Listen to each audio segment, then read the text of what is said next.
राजधानी चैनल में आपका स्वागत है। मैं हूं ज्योतिषाचार्य आनंद। नित्य प्रतिदिन की तरह हम अपने कार्यक्रम किस्मत सवार के साथ फिर उपस्थित हुए हैं। ये कार्यक्रम सिर्फ आपके लिए है, आपकी समस्याओं के समाधान के लिए है। अगर आप हमारे कार्यक्रम से जुड़ना चाहते हैं तो हमारी टीवी स्क्रीन पर जो नंबर चल रहा है उस नंबर पर हमें कॉल करें। उस कॉल के माध्यम से हम आपकी समस्या का समाधान करने का प्रयास करेंगे। मित्रों, अगर आप चाहते हैं हमारे कार्यक्रम से जुड़ना तो उठाइए अपना फ़ोन और हमारी टीवी स्क्रीन पर जो नंबर चल रहा है उस नंबर पर हमें आपकी डेट ऑफ बर्थ, स्थान और समय, इस 3 चीज़ों को बताइए। इसके आधार पर हम आपको आपका भविष्य बताने का प्रयास करेंगे।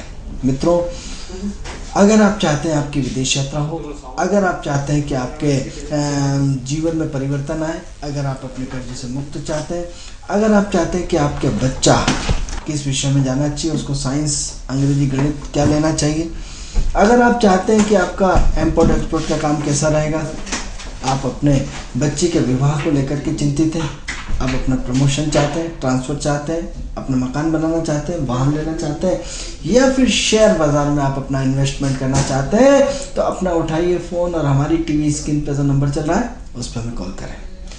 मित्रों, ये तो थी कार्यक्रम से संबंधित जानकारी। कार्यक्रम को आगे बढ़ाते हैं और कार्यक्रम को आगे बढ़ाते हुए जैसे कि आपको पता है हमारे कार्यक्रम का उद्देश्य आपकी विचारधारा को बदलना है। हमारे कार्यक्रम का उद्देश्य आपकी सोच को बदलना है। हमारे कार्यक्रम का उद्देश्य आपके जीवन में परिवर्तन लाना है। हम ये चाहते हैं कि आप अपने ग्रहों से तालमेल करें, ग्रहों के साथ, प्रकृति के साथ तालमेल करें। प्रकृति के साथ जो सूक्ष्म अवस्थाओं में जो दिव्य औषधियाँ हैं, सूक्ष्म अवस्थाओं में जो दिव्य विचार है, सूक्ष्म अवस्थाओं में जो सुषुप्त अवस्थाओं में पड़े हुए हैं, उन सबको जागृत करें। उन सबका जागरण ही हमारे जो ज्योतिष का आपको प्रति इंटरेस्ट है उसमें सफल हो पाना, यही हमारा उद्देश्य है। यदि आप चाहते हैं कार्यक्रम को अपने जीवन में उन्नति करना तो आप अपनी सोच में परिवर्तन लाइए, अपनी कार्यशैली में परिवर्तन लाइए, अपनी दिनचर्या में परिवर्तन लाइए, अपने व्यवहार में परिवर्तन लाइए, अपने एटमॉस्फेयर में परिवर्तन लाइए, अपने साथ जुड़े हुए जितने लोग हैं उनके साथ एटीट्यूड में परिवर्तन लाइए। निश्चित रूप से आपके 9 ग्रह निश्चित रूप से बदल जाएंगे। 9 ग्रह से परिवर्तन कि सूर्य का जो एटीट्यूड है वो आप सूर्य की जानकारी लेकर के सूर्य के हिसाब से डील करिए। चंद्रमा का एटीट्यूड चंद्रमा के हिसाब से करिए। मंगल का एटीट्यूड मंगल। इन 9 ग्रहों की जो संरचना है, इन 12 राशियों की जो संरचना है, इनके विचारों को अपने विचारों से तालमेल कर लीजिए। आपके जीवन में परिवर्तन आ जाएगा। मित्रों, आपके जीवन में चेंज आ जाएगा। कार्यक्रम को आगे बढ़ाते हैं। जैसे कि आपको पता है कि हमारे कार्यक्रम का उद्देश्य हम आपके अपने विचारों का आदान प्रदान करते हैं, आपके अंदर एक नई क्रांति की, एक नई उमंग की, एक नई सोच को डेवलप करते हैं। मित्रों, ज्योतिष में कई लोगों से, कई विद्वानों से डिस्कस होता है। मित्रों, हम जब ये देखते हैं कि व्यक्ति चारों तरफ से ज्योतिषियों के पास घूम फिर के सब कुछ उपाय करके, सब कुछ चारों तरफ से सारी चीज़ें, सारे स्टोन पेंट करके जब उसके सारे काम नहीं होते तो एक तनाव में चला जाता है, डिप्रेशन में चला जाता है और फिर एक ज्योतिष को एक नए ब्लेम के रूप में लगाना शुरू कर देता है। फिर ये शुरू कर देता है कि ये, अरे साहब, ज्योतिष तो एक साइकोलॉजी थीम है, आप उसको मोल्ड कर सकते हो, आप उसमें परिवर्तन कर सकते हो, उसमें चेंज कर सकते हो, उसमें आप भेजबाजी करना शुरू कर देते हैं। आपके खुद के कॉन्सेप्ट क्लियर हो या ना हो, लेकिन आप उन कॉन्सेप्टों को क्लियर करने के लिए, अपनी बात रखने के लिए दुनिया भर के आप तर्क और कुतर्क करना शुरू कर देते हैं। मित्रों, जीवन में यदि आप सच्चाई से वाकिफ होना चाहते हैं तो हमें सच्चाई को स्वीकार करना पड़ेगा, क्योंकि आपने अपने जीवन का वो गोल्डन पीरियड था, वो आपने जी लिया। वो स्वर्णिम पीरियड भगवान ने आपको भरपूर अवसर दिया। उस अवसर में आपने अपने फर्ज को नहीं निभाया, उस अवसर में आपने अपने कर्तव्यों का निर्वाह नहीं किया। यदि आप अपने फर्ज और अपने कर्तव्यों का पालन पूरी तरह निष्ठा के साथ करते तो शायद आपको ज्योतिष से शिकायत नहीं होती। आज आप ये नहीं कहते कि ये ज्योतिष सिर्फ मूर्ख बनाने की विद्या है, या सिर्फ आप उसको अच्छी तर्क शक्ति के माध्यम से किसी को भी मोड़ सकते हैं, किसी को भी उपाय के माध्यम से डाइवर्ट कर सकते हैं। मित्रों, कोई भी चीज़, कोई भी व्यक्ति इतनी आसानी से डाइवर्ट नहीं होता है। उसका अपना विवेक, उसकी अपनी बुद्धि, उसकी अपनी सोच, उसकी अपनी कार्य क्षमता, उसकी अपनी कार्यशैली, जब तक उसके अंतःकरण से वो ऊर्जा नहीं आएगी वो डाइवर्ट होने वाला नहीं है। एक व्यक्ति कितना ही उपदेश देता है, प्रवचन देता है, सब कुछ होता है, आदमी बिल्कुल डाइवर्ट नहीं होता, और एक व्यक्ति से तुरंत डाइवर्ट हो जाता है। आप ये भी तो देखिए, डाइवर्ट हर किसी से होता है क्या आदमी? बिल्कुल नहीं होता। मित्रों, हम मानते हैं कि आपने जीवन में संघर्ष किया है, आपने परेशानी उठाई है, आपने काफ़ी समय से स्ट्रगल किया है। आई एग्री, आपने सारे ज्योतिषों को सारे उपाय करा लिए, आपने दुनिया भर में सब कुछ घूम लिया, आपने सारे स्टोन पहन लिए, आपने सारे ताबीज बांध लिए, आपने सारे यंत्र तंत्र मंत्र सारे कर लिए, आपने अनुष्ठान पूजा पाठ सब करा लिया, आपने जोर बना, आपने सब किया। लेकिन यदि आपने अपना एटीट्यूड चेंज किया होता, यदि आपने अपनी सोच को बदला होता, यदि आपने अपने व्यवहार को बदला होता, यदि आपने प्रकृति के मूल तत्वों को समझा होता, यदि प्रकृति की गहराइयों में गए होते, यदि प्रकृति के मूल उद्देश्यों को लेकर के आपने काम किया होता, यदि आपने अपना स्वर आत्मशोधन, आत्मचिंतन, आत्ममनन किया होता, यदि आपने सोचा होता कि जीवन में दो अवस्थाएं होती हैं, आफ्टर 42 बिफोर, आफ्टर 42 उसके बाद, तो पहले की और बाद की जो दो अवस्थाएं, तो वो आपने अपने जीवन का गोल्डन पीरियड 42 ईयर तक आपने जी लिया। अब जी लिया तो आपने पहले बेटिंग ले ली, अब क्या जीवन भर बेटिंग लेना चाहते हैं? आपने बैटिंग ले ली, आपने 2 शतक ठोक दिया, आपने बहुत अच्छा कर दिया आपने। अब आपकी बैटिंग की बारी खत्म हो गई, अब आपकी फील्डिंग ही आएगी। अब आप चाहे कर भी, आप चाहे कितने अच्छे बैट्समैन हैं, अब आपकी जो बारी है वो आपकी अब फील्डिंग की, आप अपनी बैटिंग खत्म कर चुके हैं। जब आप अपने जीवन की बैटिंग खत्म कर चुके हैं और पुनः आप अपने बैटिंग लेना चाहते हैं, तो क्या करेंगे? इधर उधर की गेंद दौड़ने के लिए धीमा करेंगे, या इंटरेस्ट नहीं रहेगा, या कैच नहीं पकड़ेंगे, या कुछ भी होगा, तो आप एक ही स्थिति आएगी, आपको रिटायर कर दिया जाएगा। तो कंडीशन ये है कि जो ईश्वर ने आपको मौका दिया है, जो ईश्वर ने आपको व्यवस्थाएं दी हैं, जो ईश्वर ने आपको प्रेजेंट किया है जिस अवस्था में, आप उस अवस्था में संतुष्ट रहिए।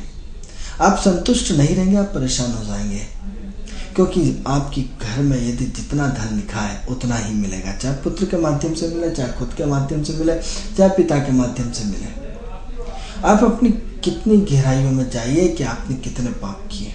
यदि आप उन पापों का मूल्यांकन तक नहीं करना चाहते, आपने अपना जीवन का गोल्डन पीरियड जी लिया और अब आप ब्लेम लगाना शुरू करते हैं कि ज्योतिष नहीं है, सब बकवास है। नहीं, हम नहीं कहते ज्योतिष बकवास नहीं है, आपका नज़रिया देखने का थोड़ा सा दूषित हो गया, आपके कार्य करने का नज़रिया थोड़ा सा डिस्टर्ब हो गया। हम आपकी इसमें गलती नहीं मानते। जब आदमी डिप्रेशन में आता है, कर्ज से परेशान हो जाता है, या तनाव चारों तरफ से होता है, तो निश्चित रूप से हर व्यक्ति के जीवन में डिप्रेशन आता है। फिर वो अपने इर्द गिर्द चीज़ों को दोष देना शुरू कर देता है, अपने इर्द गिर्द व्यवस्थाओं को दोष देना शुरू करता है, अपने इर्द गिर्द से जुड़े हुए जो भी व्यवस्थाएं, चाहे वो ज्योतिष हो, चाहे वो अध्यात्म हो, चाहे वो भगवान हो, चाहे अपने से मिले जुले हो, चाहे अपने पिता हो, चाहे माता हो, चाहे भाई हो, चाहे बेटा हो, उन सबको दोषारोपण करना शुरू कर देता है। मित्रों, उसका चिड़चिड़ापन, उसका फ्रस्ट्रेशन उसके सामने उसके कई रूपों में निकलना शुरू हो जाता है। मित्रों, हम उतने समय के लिए भूल जाते हैं कि ज्योतिष हमने नहीं बनाई, उस परमपिता परमात्मा ने बनाई। ज्योतिष का निर्माण यदि ऋषि किसी के दलाल नहीं होते, ऋषि तो तप करने वाले होते हैं। हम ये भूल जाते हैं कि किसके प्रति हमारे शब्दों की वेदना, अपना दर्द क्या होता है, ये भी हम भूल जाते हैं। तो ऐसी कंडीशन में यदि हम आपको बताना चाहते हैं, ज्योतिष का उल्लेख भगवान शिव के मुख से, अब आप शिव पुराण पढ़ेंगे तो उसमें ज्योतिष का उल्लेख होता है। तो ज्योतिष आदि अनादि अंत से, यानी जब से ज्योतिष का प्रारंभ, जब से सृष्टि का प्रारंभ हुआ, तब ज्योतिष की उत्पत्ति हुई इन वेदों के रूप में। यदि 4 वेद पढ़ते हैं तो एक वेद हमारा पूरा एस्ट्रोलॉजी को रिप्रेजेंट करता है, पूरा खगोल शास्त्र को रिप्रेजेंट करता है, पूरी ब्रह्मांड की व्यवस्थाओं को रिप्रेजेंट करता है, पूरी प्रकृति की व्यवस्थाओं को रिप्रेजेंट करता है। क्या आपने 4 वेद पढ़े? क्या उन वेदों पे आपने रिसर्च किया है? उन वेदों के बारे में आप मुझे ये बता दीजिए कि 4 वेदों की 4 कहानियाँ अलग अलग क्या क्या है। जो मित्रों हमारे हिंदू धर्म का जो बेसिक है वो वेद है। वेद की जो हर ऋचा अपने आप में इतनी महत्वपूर्ण होती है मित्रों, जो आपके सारे वाइब्रेशंस और सारी बीमारियों को ठीक कर देती है। क्या आपने कभी वेद का पाठ किया है? क्या वेद की ऋचाओं का अध्ययन किया है? क्या वेद के स्वरों का अध्ययन किया है? आप नहीं करें, कोई दिक्कत नहीं। आप अपने मोबाइल में तो वेद का पाठ अपने उसमें डलवा सकते हैं, उसको सुन सकते हैं। उसके वेद की अंतर्गत आप देखो, उसके वाइब्रेशंस, आपके तनाव, आपके टेंशन, आपकी व्यवस्थाएं, आपका मूवमेंट पूरा चेंज होता हुआ चला जाएगा। नहीं साहब, हम तो ये सब नहीं करना चाहते, हम तो सिर्फ उद्बोधन देना चाहते हैं। तो प्रश्न ये उठता है कि जो आपने 42 साल में, जो या आपने गोल्डन पीरियड में जो आपने अच्छे और बुरे कर्म किए हैं, उसकी सज़ा कौन भुगतेगा? प्रश्नवाचक चिन्ह।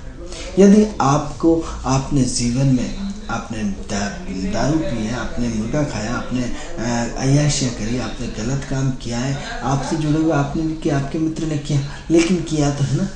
आप नहीं जानते आपके मित्र ने कितने पाप किए, कितने गलत काम किए, कितने लोगों का शोषण किया है, कितने लोगों को मानसिक रूप से ठेस पहुँचाई है।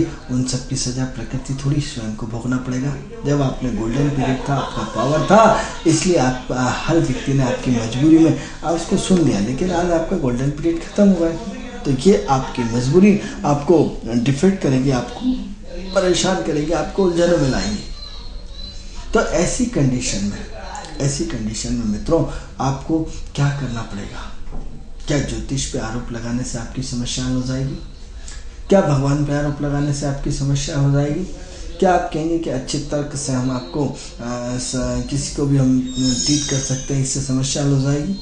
नहीं हो पाएगी, क्योंकि ईश्वर ने आपको जिस काम के लिए सौंपा है और जिस हालात में उसमें संतुष्ट होना सीखिए। मित्रों, आप अपने से छोटे लोगों को देखिए, अपने से गरीब लोगों को देखिए, जो आज भी इस भरी ठंड में, भयंकर ठंड है, और फुटपाथ पे एक झोपड़ी लगा करके उनके पास कपड़े नहीं है, उनके तन में ढकने को कपड़े नहीं है, उनके घर में रजाई मोटी मोटी नहीं है, उनके चारों तरफ से बिल्कुल रात की मध्य अवस्था की 2 बजे जो ठंड पड़ती है मित्रों, आप कल्पना भी नहीं कर सकते। उनके छोटे छोटे बच्चे नंगे पाँव बिना कपड़ों से छू रहे ठंड में रात भर निकाल देते हैं, और आप अपने महलों में सोते हैं। आप अपने सब कुछ, ईश्वर ने आपको सब कुछ अच्छी स्थिति में दिया है, मान सम्मान इज्जत शौकत। तब ये अलग चीज़ है कि आज आप कर्ज में डूब गए, तो इसका मतलब ये थोड़ी कि हमेशा कर्ज में डूबे रहे। आपकी अपनी व्यवस्थाओं के कारण कर्ज बनाए।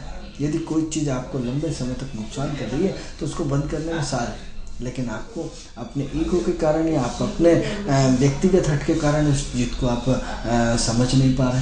तो अब कुछ तो चीज़ों अपने मूल्यांकन आपको अपना करना पड़ेगा।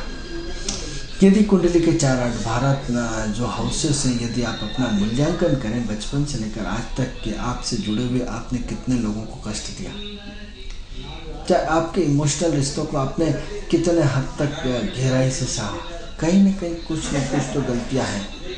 आप इसको अपनी गलती को स्वीकार करना पड़ेगा। जिस दिन आप अपनी गलती को स्वीकार करना शुरू कर देंगे कि हाँ मुझसे कुछ पाप हुआ है, उस पद पे लेकर के हमने अपने फर्ज को, अपने कर्म क्षेत्र को जिम्मेदारी से नहीं निभाया है, कहीं न कहीं कुछ न कुछ तो हमसे त्रुटि हुई है। इस त्रुटि का जब तक आप अपनी इस त्रुटि को नहीं सुधारेंगे, प्रायश्चित के रूप में नहीं लेंगे, तब तक आपका कल्याण होने वाला नहीं है। जिस दिन आप कहेंगे कि नहीं मुझसे कुछ गलती हुई है, ईश्वर मुझे माफ़ कर दे, आप देखिए आपकी ओरा बदलना शुरू हो जाएगी, आपके सेल्स जागृत होना शुरू हो जाएंगे, आपकी सेल्स की अवस्था होना शुरू हो जाएंगे। जब आप चारों तरफ से दुखी हो जाए, जब आप चारों तरफ से परेशान हो जाए, और जब आपको चारों तरफ से कोई जिंदगी में मित्रों जब रास्ता नहीं मिले, तो चुपचाप भगवान के मंदिर के आगे आंख बंद करके रोना शुरू कर दीजिए। इतने रोइए जैसे बच्चा अपनी चीज़ मांगने के लिए सहज रूप से रोता है। आप उस भगवान के आगे रोना शुरू कर दीजिए, आपको भगवान भी दिख जाएगा, आपको ज्योतिष भी दिख जाएगा, आपको सहजता भी दिख जाएगी, आपको सरलता भी दिख जाएगी, आपको आत्मीयता भी दिख जाएगी। आपकी सुषुप्त अवस्था में जो फैले हुए जो सेल्स हैं, जो काम नहीं कर पा रहे, जिसकी वजह से आपके अंदर पॉजिटिव ऊर्जा नहीं आ पा रही, जिसकी वजह से जो जैसे किसी फाइल पे किसी अफसर के दस्तखत होना, वो छुट्टी पे चला गया और जब तक वो नहीं आया उसके बगैर दस्तखत नहीं हो सकते, तो आपके जो पॉजिटिव वाले सेल्स हैं वो सुषुप्त अवस्था में पड़ गए, आपसे निराश हो गए, आपके एटीट्यूड से वो बिल्कुल छुट्टी पे चले गए। जब तक आप उन एटीट्यूडों को जागृत नहीं करेंगे तब तक आपका कल्याण होने वाला नहीं है। तो ऐसी कंडीशन में सबसे पहले ईश्वर के आगे अपनी माफ़ी मांगे, अपने गुनाहों का प्रायश्चित करें। आपने जाने अनजाने में कई बार ग्रहों को गाली दी, कई बार किसको गाली दी, किसी को कहीं आपने बहुत सारे लोगों को प्रत्यक्ष अप्रत्यक्ष रूप से प्रकृति को ठेस पहुँचाई, चाहे वो जाने में किया या अनजाने में किया। लेकिन जब अपना आपने फ्रस्ट्रेशन निकालने की पूरी कोशिश करी, तो ऐसी कंडीशन में आप अपना तनाव आपने किस पे छोड़ दिया? प्रकृति पे छोड़ दिया। उस प्रकृति पे जिसने आपको मान सम्मान इज्जत शोहरत पत्नी बच्चे परिवार सब कुछ दे दिया, सिर्फ आप जरा सा कर्ज में डूब गए। जरा सी आज यदि आपकी अवस्थाएं आपको फेल होती दिख रही, आपके ऊपर ज़्यादा कर्ज का बोझ चल गया, आपने प्रकृति पे ब्लेम करना शुरू कर दिया। क्यों? प्रकृति किसी की गुलाम नहीं है, प्रकृति ईश्वर किसी का गुलाम नहीं है। यदि आप उसको गुलाम समझते तो आप सबसे गलत फहमी के शिकार हैं। तो हम क्या करें इन उपग्रहों का? आपने दुनिया भर के उपाय करने के बाद मैंने ऐसे कई लोगों से मिला हूँ जिनको साहब ज्योतिष में दुनिया भर में घूम के आने के बाद चुप होकर के बैठ गए। मैंने माना उनके चुप होने का, बैठने का कारण बिल्कुल सही है, ज्योतिष पे अविश्वास करना बिल्कुल सही है, लेकिन मित्रों अब समय परिवर्तन हो चुका है। ये कलयुग है। हम आपको हमारे यूसीएन राजधानी चैनल के माध्यम से निरंतर नई नई जानकारी आपको देते रहते हैं कि मित्रों ये बहुत कलयुग है। इस कलयुग में कोई भी चीज़ आपको आसानी से नहीं मिलने वाली। बाबा तुलसीदास जी अपने रामायण में स्पष्ट रूप से कई जगह उल्लेख किए गए कि हंस उगेगा दाना मोती, कौवा मोती खाएगा, जो भी एक जो चौपाई है। तो आप ऐसी कंडीशन में देखिए कि जो उत्पाती लोग हैं उनका राजपाट रहेगा। बाबा तुलसीदास जी बोल गए। तो क्या है, जो विद्वान हैं, जो ज्ञानी लोग हैं, उनको आपको ढूंढना पड़ेगा कलयुग में। 100 में से हम खुद आपको मानते हैं कि 80% ज्योतिष में सब ने अपनी अपनी अलग अलग तरह से विचारधाराओं को पेश किया है, लेकिन 20% अभी भी वो लोग हैं जो ज्योतिष के मायने रखते हैं, और वो जिस दिन आपको मिल जाएंगे आपकी पूरी सोच को, आपकी पूरी क्वालिटी को, आपकी पूरी विचारधारा को बदल जाएंगे एक झटके में। अब आप कहते हैं साहब मैंने तो दुनिया भर के ज्योतिष, तो फ्रॉड आदमी को फ्रॉड आदमी मिलता है, अच्छे आदमी को अच्छे आदमी मिलता है, बुरे आदमी को बुरा आदमी मिलता है। बहुत स्पष्ट कि दारू वाले की दोस्ती दारू वाले से होती है, भिखारी की दोस्ती भिखारी से होती है, ज्योतिष की दोस्ती ज्योतिष से होती है, रिसर्च वालों की दोस्ती रिसर्च वालों से होती है, किराने के व्यापारी की दोस्ती किराने के व्यापारी से होगी। यानी हर व्यक्ति की दोस्ती जिस व्यक्तित्व को बिलोंग करता है उसी व्यक्तित्व के व्यक्ति से उसके सहज संबंध बनेंगे, दूसरे संबंध नहीं बनेंगे। तो ऐसी कंडीशन में मित्रों आपने अपने प्रारब्ध के पाप और पुण्य को नहीं देखा, प्रारब्ध की संचित अवस्थाओं को नहीं देखा कि आपने कितने पाप किए। उन पापों की सजा कौन भोगेगा, उन पापों को कौन प्रायश्चित करेगा। आपने ज्योतिष पर ब्लेम लगाना शुरू कर दिया। अरे सब बकवास। मैं मानता हूँ कि 80% आज की तारीख में अच्छे लोगों की उपस्थिति नहीं है, लेकिन उन 20% को, एक डॉक्टर से आप यदि ठीक नहीं होते, दूसरे से ठीक नहीं होते, तीसरे से ठीक नहीं होते, चौथे से ठीक नहीं होते, पांचवें से ठीक नहीं होते, क्या इसका मतलब आप प्रयास करना बंद कर देते हैं? अरे फिर आप होम्योपैथिक में जाते हैं, आयुर्वेदिक में जाते हैं, दरगाहों पे जाते हैं, मस्जिदों में जाते हैं, अपने जो जहाँ रास्ता मिलता है बैठकों में जाते हैं, और कहीं ना कहीं से ईश्वर हिम्मत मदद खुदा, कहीं ना कहीं से ईश्वर कुछ न कुछ ऐसा चमत्कार आपको दिखा देता है। लेकिन वो चमत्कार मित्रों जरूर देर से जरूर होता है, लेकिन अपने आप में चमत्कार होता है, क्योंकि आपके पापों का इस समय तक प्रायश्चित हो चुका होता है। जब आपके पापों का प्रायश्चित होता है तब अच्छा ज्योतिष, अच्छा डॉक्टर, अच्छा विचारक, अच्छी मार्गदर्शन, अच्छा मित्र, अच्छा साथी, अच्छे प्रसन्नता सब ऊपर वाले की कृपा से आती है। जब तक आपके प्रारब्ध के पाप इतना ज़्यादा है, सब आपको दुष्ट लोग मिलेंगे, ज्योतिष भी दुष्ट मिलेगा, आपसे मिलने जुलने वाला व्यक्ति भी दुष्ट मिलेगा, हर व्यक्ति आपको ठगता हुआ चला जाएगा, और इतना ठगता हुआ चला जाएगा कि जिसकी कल्पना भी नहीं कर सकते। आदमी भूल जाता है, सारी चीज़ें भूल जाता है, और अपना फ्रस्ट्रेशन दूसरों पे सौंपना शुरू कर देता है, अपना तनाव दूसरों पे सौंपना शुरू कर देता है, और फिर उस तनाव को वो थ्योरी मान लेता है, उस तनाव को वो अपने आप में बिल्कुल कहता है कि नहीं ये बिल्कुल सत्य है। चोर मुझसे रे भाई। हम क्योंकि ऐसी कंडीशन में सब हमें जो लोग टकराएंगे सब वो भी तनाव वाले रहेंगे, हमें जिससे दोस्ती होगी वो भी तनाव वाले रहेंगे, जो व्यक्ति हमारे इर्द गिर्द आया है वो भी तनाव वाला रहेगा, वो भी मारा हुआ रहेगा वक्त का। तो एक वक्त का मारा हुआ व्यक्ति दूसरे वक्त के मारे हुए व्यक्ति को क्या दे सकता है? अरे आप भी फेल होगा, मैं भी फेल होगा, मैं भी फेल होगा, उन्हें कोई दुख नहीं।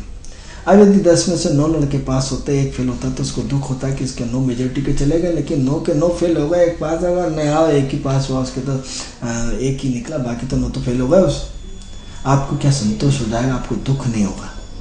तो जब आपको उस परिधि में, उस समय में सब गलत लोग टकराते हैं, तो आपको लगता है कि नहीं इस सिस्टम में ही गलत है। आप ये नहीं देखते कि जब मेरा समय खराब है तो मेरे से जुड़ा हुआ हर व्यक्ति खराब मिलेगा, और जब मेरा समय अच्छा आएगा तो मेरे से जुड़ा हुआ हर व्यक्ति अच्छा मिलेगा। आप इस चीज़ को भूल जाते हैं।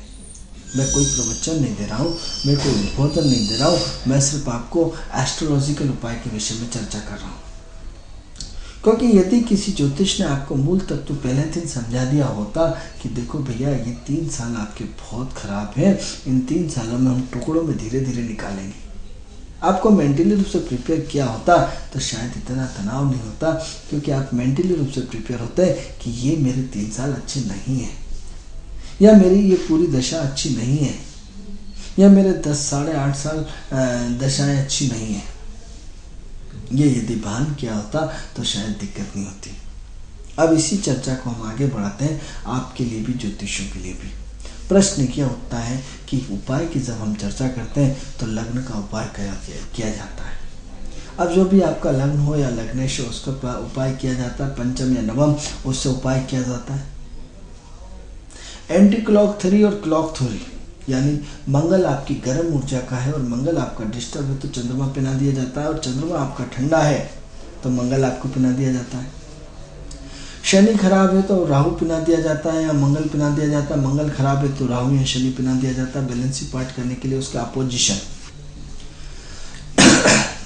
दूसरी थ्योरी पे जाए तो इन्हीं ग्रहों के उपाय कर दिए जाते हैं पूजा पाठ के माध्यम से कि आपके गुरु का अनुष्ठान करा लीजिए, आपके शनि के अनुष्ठान करा लीजिए, आपके राहु के अनुष्ठान करा लीजिए।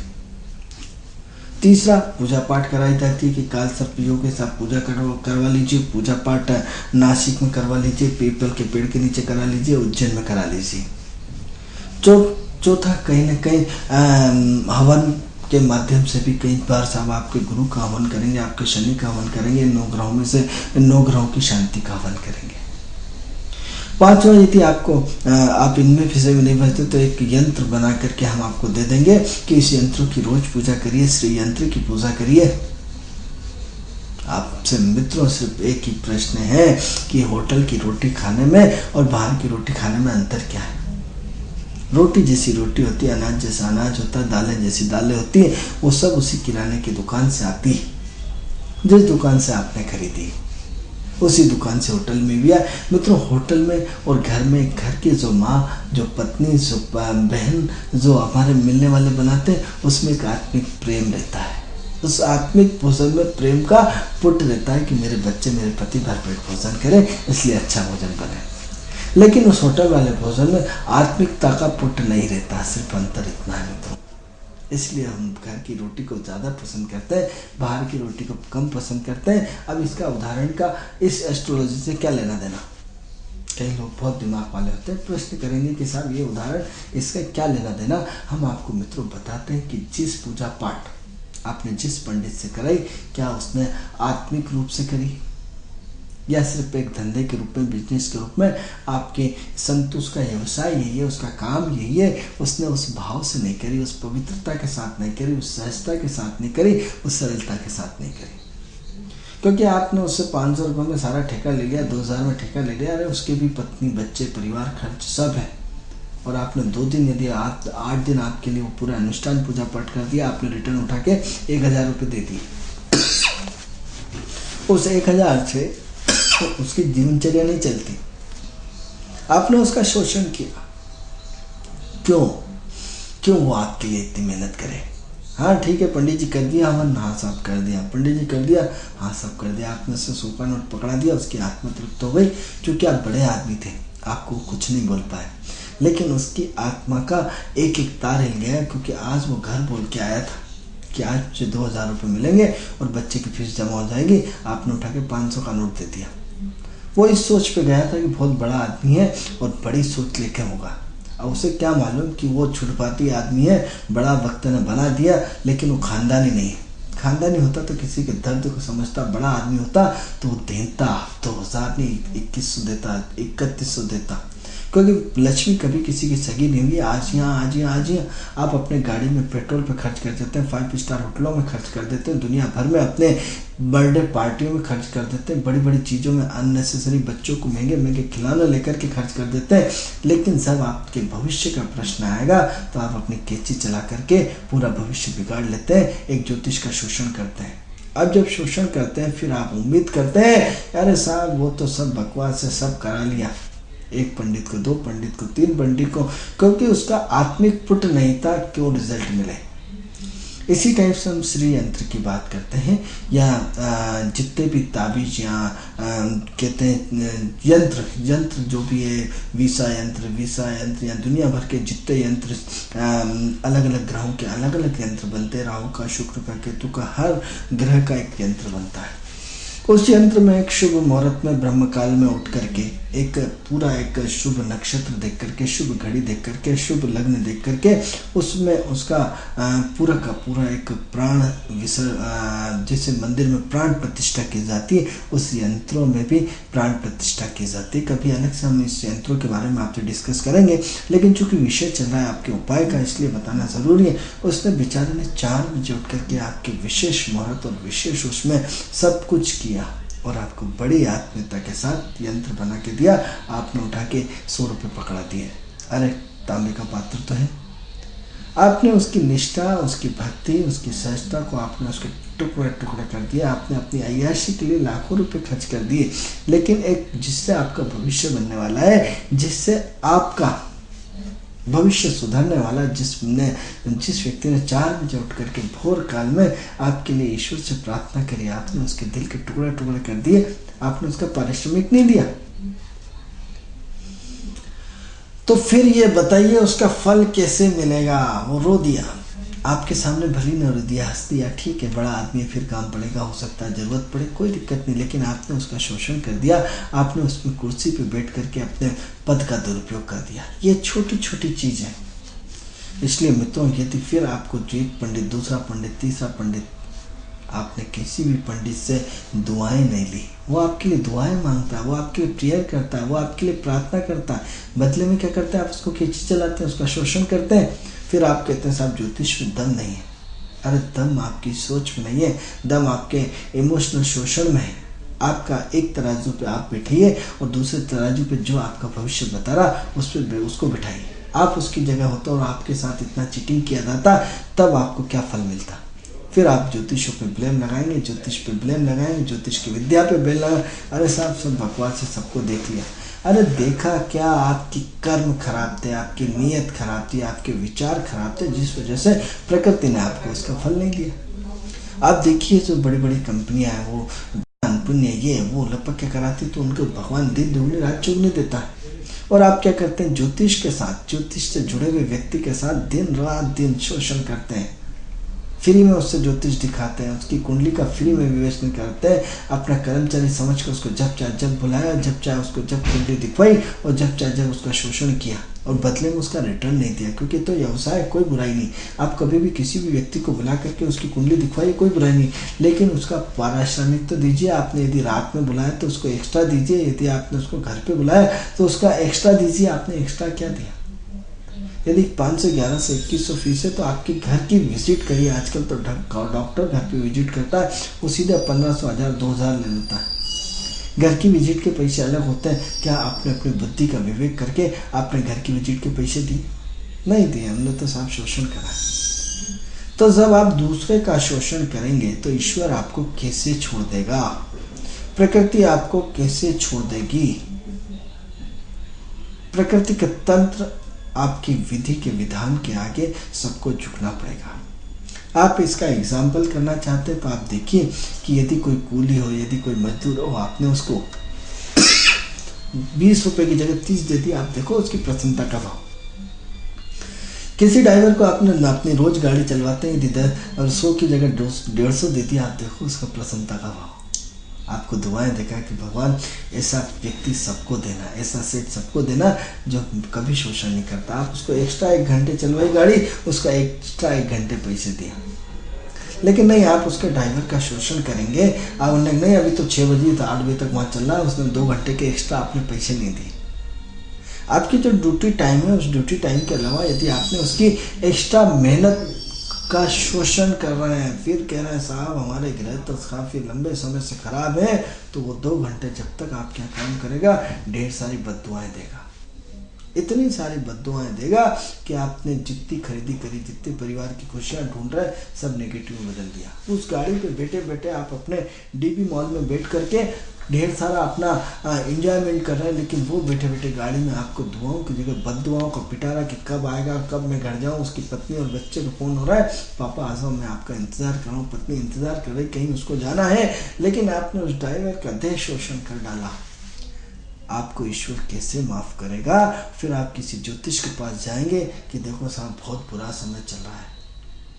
अरे बुरा समय आपने पैदा किया किसी ड्राइवर का शोषण करके, आपने अपने लॉस किए। यदि आपने उसको भूल दिया होता कि देखो भैया ये 7 बजे से लेकर के यहाँ 10 से लेकर 6 बजे तक या 7 बजे तक ड्यूटी रहेगी, इसके बाद का पर घंटे का हम 100 रुपये, 50 रुपये, 20 रुपये जो भी चार्ज है इतना हम देंगे। या फिर आप नौकरी से रखने से पहले उसको ये कर लो भैया सुबह 7 बजे से रात की 11 बजे तक हम इतने रुपए देंगे, आपको करना हो करो, नहीं करना मत करो। यदि आपका एग्रीमेंट है तो फिर कोई शोषण नहीं मित्रों, कोई बुराई नहीं। आप एक बार एग्रीमेंट कर लीजिए कि नहीं साहब हम तो आपसे पूरा 10 घंटे 12 घंटे काम करवाएंगे, रात के 11 बजे से पहले नहीं छोड़ेंगे, चाहे कुछ भी हो जाए। उसको करना हो करेगा, नहीं करना हो करेगा, लेकिन 8 बजे का 9 बजे का टाइम देख करके फिर आप एक्स्ट्रा गाड़ी चलवा रहे हैं उससे, चाहे महीने में एक बार भी चलवाएं, तो भी आप अपने पाप के भागीदारी बन गए। मित्रों ये छोटी छोटी घटनाएं हम आपको इसलिए सुनाते हैं क्योंकि आपके ऊपर जैसे धूल पे धूल पे धूल पे धूल पे धूल पे धूल जमती जाती और एक स्थिति आती मोटी परत का रूप ले लेती। आप देखते जाइए, धूल को हटाइए मत, एक स्थिति वो एक मोटी चट्टान बन जाएगी, एक मोटा विश्लेषण बन जाएगा, एक मोटी स्थिति बन जाएगी। तो जब आप अपने जीवन में जरा सी धूल नहीं हटाते तो ये कंडीशन हो जाती है, आपका धूल पूरा धूल धूल धूल पलंग हो जाता है। तो ये जीवन की इतनी सारी नेगेटिव पड़ते हैं जिस पे तो हमने सिर्फ अभी एक ही विषय पे डिस्कस किया। ये बात नौकरानी पे भी लागू हो सकती है, ये बात घर की छोटी सब्जी वाले पे लागू हो सकती है, ये कूली पे लागू, बहुत सारी चीज़ों पे लागू हो सकती है। उन छोटी छोटी चीज़ों का आपने यदि बारीक विश्लेषण किया होता, उन बारीक चीज़ों का उन गहराइयों से डिस्कस किया होता, तो शायद मैं समझता हूँ कि आपके ग्रह कितने भी खराब होते तो भी अच्छे होते हैं, क्योंकि वो ड्राइवर आपको सिर्फ दुआओं की है, भगवान मेरे सेठ की मदद करना, या जिसने नौकरी पर रखा है इसकी बरकत में इसको बरकत देना, या इसकी हर पल रक्षा करना। आपके लिए आपकी पत्नी और बच्चों के अलावा या पत्नी के अलावा आपके लिए दुआएं मांगने वाला कौन है? आपने अपने लिए कितने दुआओं के हाथ मजबूत करे, कितने लोगों की मदद करे कि आपके लिए लोग दुआएं मांगते हैं? कितने लोग? मित्रों सिर्फ आप ही ईश्वर से लड़ते रहते हैं 24 घंटे। यदि 2 हाथ फ्रेंचाइजी क्यों खेली जाती है कि हम 100 हाथ से कमाएं? तो यदि आपने अपने पुण्य को 100 हाथों से बढ़ाया होता, यदि आपने पुण्य को 100 हाथों से जागृत किया होता, यदि आप अपने पुण्य को करोड़ों हाथों से अपने हाथ में प्रकृति में दे करके अपने लिए दुआओं के हाथ खड़े किए होते, तो शायद आज आपके ये 9 ग्रह आप पे असर नहीं करते, ये 9 ग्रहों के प्रभाव में नहीं आते, ये 9 ग्रहों के राडार में नहीं आते, आपका जीवन बहुत सुखमय होता। लेकिन ये सारी कहानियाँ आप किसी को नहीं बताते। अरे साहब लोग परेशान चल रहा हूँ, तो ग्रह आपको चक्रवर्ती व्यास से मारेगा, और मारेगा क्या, नमक डाल डाल के हाथ में जख्म होता है, फिर उसमें नमक छिड़का जाता है, इस तरह आपको मारेगा। क्योंकि आपने किसी का शोषण किया है, पावर में आने के बाद आप भूल गए, क्योंकि उस ड्राइवर की घर चलाना उसकी मजबूरी है, उसको तो काम करना है, लेकिन आपने उसका शोषण क्यों किया? आपने उससे साथ चीटिंग क्यों करी? मित्रों चर्चा का विषय जारी रहेगा। हो सकता है आप मेरी इन सारी चीज़ों से सहमत हों और हो सकता है ना भी हो, लेकिन हो सकता है समय के साथ ये सारी चीज़ें आपको ऑटोमेटिक समझ में आ जाए, कोई दिक्कत नहीं है। तो चर्चा विषय जारी रहेगी। कल आपसे पुनः अपने कार्यक्रम किस्मत सवारे के साथ फिर मिलेंगे। ये कार्यक्रम आपको कैसा लगता है? इस कार्यक्रम से संबंधित यदि कोई भी जानकारी आपको चाहिए तो हमारी टीवी स्क्रीन पर जो नंबर चला है उस नंबर पर हमें कॉल करके हमारे कार्यक्रम से जुड़ सकते हैं। पुनः कल आपसे अपने कार्यक्रम किस्मत सवारे के साथ फिर मुलाकात होगी। तब तक के लिए मुझे आज्ञा दीजिए। नमस्कार।